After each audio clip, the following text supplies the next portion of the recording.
beginning of this game, going up against Dwight, and he's publicly said, or his agent has, that one of the three teams he'd like to go to would be the Lakers. I mean, do you see that irony in the situation tonight?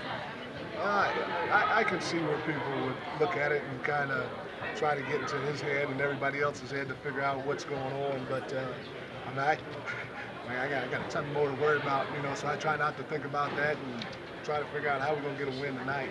What are you up against? You know him well from the Eastern Conference. You've played him many times. What are you up against in Howard and Orlando? Well, the first thing they do very well is they space the floor.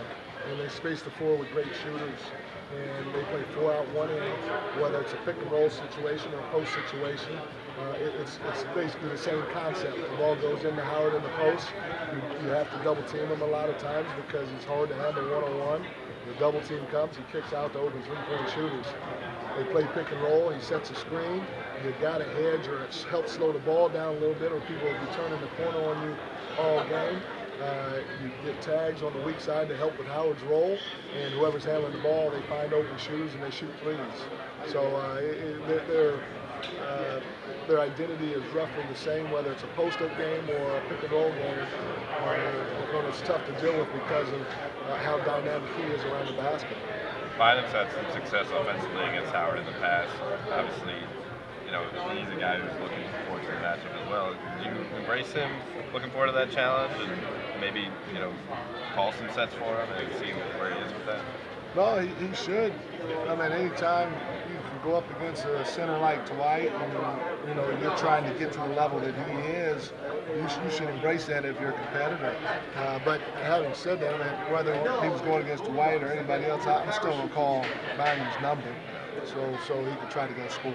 Coach, what would you like to see offensively, balance-wise, between getting Kobe those touches where he was kind of posting up and then also making sure to get the ball inside and move it around? I'd like to see somebody on our second unit step up a little bit more and make some shots or score some points, and so we can be a little bit more balanced because a lot of it is coming, the bulk of our scoring right now is obviously coming from somebody in our starting five, and so if we can get a little bit of help from the bench tonight offensively, that would definitely be a positive, I think, for us.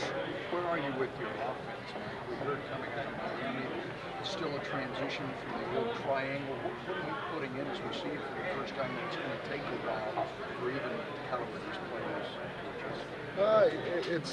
It's a weak and strong, and it's a read offense. So the players have the right to come down. If the ball is passed here, this action will happen. If the ball is dribbled here, that action will happen. If the point guard or push man cuts here, then this action will happen. So it's an offense based on some reads, and then we have a few calls where we can direct the ball, whether it's to Bynum, Gasol, or Kobe. And when those guys get doubled, we just have to make sure that we react accordingly to the double team. And right now we don't have a great feel for that, but I think we're getting better with it.